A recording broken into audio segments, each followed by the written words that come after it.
Violent video games, the latest target of the president's task force on guns set up in the wake of the Sandy Hook Elementary School massacre. Leaders of the industry met with Vice President Biden yesterday, and gun supporters say that's where the real blame lies when it comes to mass shootings. ABC's David Curley is at the White House with more on the meetings. Good morning, David. Good morning, Deanna. We are now just hours away from the vice president unveiling his recommendations on guns after that series of meetings. And as you mentioned, the latest with video game makers who said, don't blame us. This is big business. In 2011, consumers spent nearly $25 billion on video games. Call of Duty Black Ops 3. And in this debate, some gun advocates blame those games and violent movies for sparking mass shootings by young men.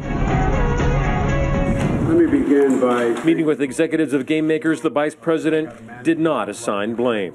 We're anxious to see if there's anything you can suggest to us to diminish the possibility, even if we only save one kid's life as a consequence as well. It's not a uniform view. But the biggest, the National Rifle Association, was clear. It won't buy any of the administration's ideas to control guns. Yahoo! I don't have any comment on what anybody said about the meetings. Well, for PPK. Second, we must stop the glorification of violence in our society. This includes the gruesome and grisly video games that are now commonplace.